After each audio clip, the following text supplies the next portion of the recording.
Well, hello everybody and welcome back to the channel. This is David Bianco. So about this time of year, as summer fades out and fall fades in, we expect Apple Music to come out with some Beatles package that's going to entice us to spend money for the holidays. And 2024 is no exception.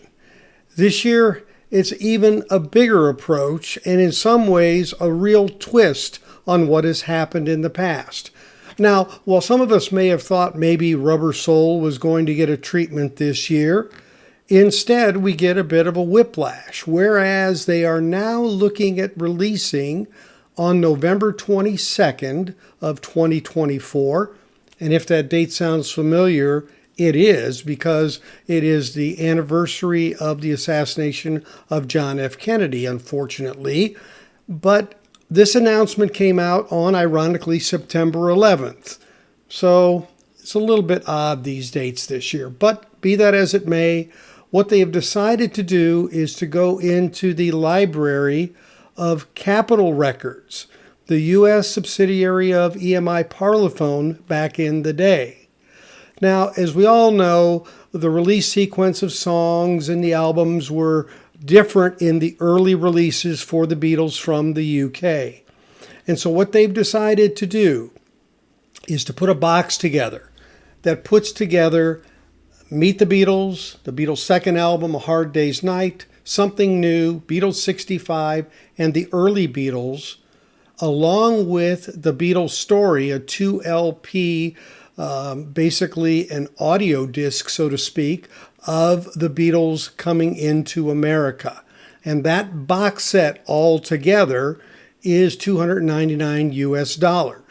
But what they've also done is made all of those albums available individually except for the Beatles story. So you can get the first 6 LPs from the United States bought separately at $29.98 USD. So 30 times 6, that comes out to $180. So essentially, you're paying $120 for that one album and the box. Now, the box really doesn't have a book that I can see or anything. So that's a pretty hefty price for getting that extra album that honestly is not really music. And most people listen to maybe once, even if you're a collector. So at least you do have the choices. But one of the things that has been most interesting is that this is going to be all mono. Every one of these will be in mono. Now, we all know the Beatles box set and Beatles in mono box set specifically, and how much it is worth and how great it is, because it garners a lot of money and it's been out of print. And it is the UK versions of all the albums. So it is very different. We have also found out that this will be actually stereo versions folded down to mono, meaning the left and the right channels will just be combined, and that will be the mono that you hear, unlike the editions that we maybe have had in the past and those that we are used to from the UK. So they're going to sound different. But this experiment happened back in 2004 also. CDs.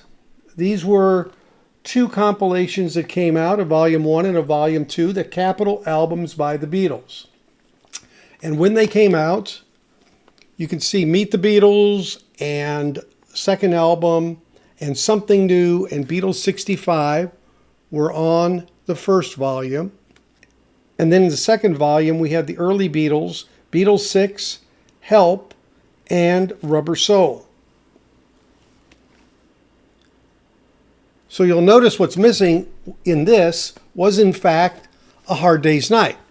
Now, there was a whole licensing thing with United Artists when it came out, and that really, to some degree, probably affected this. I don't know, but it was absent on this set. But it made me wonder, because this is a group of CDs that have both the stereo and mono versions of these songs.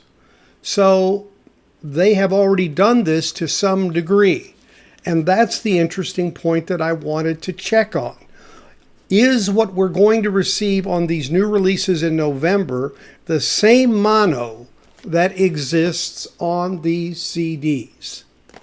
So I'm thinking, well, how am I going to figure this out? Well, I thought back on that 2004 set and I wondered, what did they use to make the mono for those? So I looked up and saw who was in fact the mastering engineer for that, and it turned out to be Ted Jensen at Sterling Sound. Now, it wasn't too long ago that I'd contacted Ted on another topic, and he'd been very responsive and kind. So I thought, let me try it again. So I sent him an email and said, with the announcement of these new Beatle vinyl sets coming out on Capitol, I went back and found that you were the mastering engineer on those 2004 Volume 1, Volume 2 sets. And I know that they're going to be doing these apparently as fold-down stereos to make mono. And I wondered if that was the case when you did yours. And he quickly responded to me and actually told me, no, I remember at least some of the mono and stereo sources to be different. There are little differences in addition to them being different mixes, such as one song had a little count off at the start and one version but not the other. Definite giveaways to the hardcore fans that they will notice. And I know All My Lovin' for sure had a count at the beginning, as I recall, with one of the versions that was released. And I believe, honestly, that may have been on that Beatles Liverpool 8 LP box set. But be that as it may, he definitely doesn't remember it being fold down. So what that means is what we're going to get here in November is going to be unique and different and new. Now, whether that's better or not, that's a whole different discussion. But at least hearing it from the horse's mouth, it doesn't look like it's going to be the exact same way that it was pulled and done for those 2004 CDs, which is the closest thing we actually have to anything that might mimic what they're trying to do with this new set. So I thought I'd bring out a new wrinkle to it, a new piece of information, and a new perspective to it. We still don't honestly know where these are being mastered or who is doing the mastering, let alone the pressing at this point. There's no mention that I've seen about anything about half-speed mastering, so maybe it's not going to be Miles Showell, but that doesn't mean it isn't going to be done at Abbey Road, because as you remember, the Beatles mono version of Revolver was done by Sean McGee at Abbey Road, not Miles Showell. So we'll see. We'll see as maybe more of this onion gets unpeeled and we can get the layers back and figure out what we're actually going to be deciding on investing in for this. For me, I'm definitely not going to go for the box. I may go for a few of the LPs. I haven't decided yet. I'm not in a rush because this is really a little bit of a peculiar offering. And I have all of the originals in mono, and they're very clean. So I have some hesitation in doing this, except, of course, doing a shootout to see what the comparisons are. And maybe for that, I'll definitely do some. But at this point, I'm holding on to my wallet for just a wee bit. Well, as always, thanks for watching. If you haven't subscribed, please do so by clicking on the bell below, and a thumbs up or like is appreciated, as are comments. I'd be interested to know what your thoughts are. Are you going all in? Are you going to just get a few? Or you've had it, don't need any more? Well, whatever you do, the Beatles are always going to be releasing more material, it seems. So as always, thanks for watching, and we'll catch you next time on the Safe and Sound Texas Audio Excursion. Take care, everybody.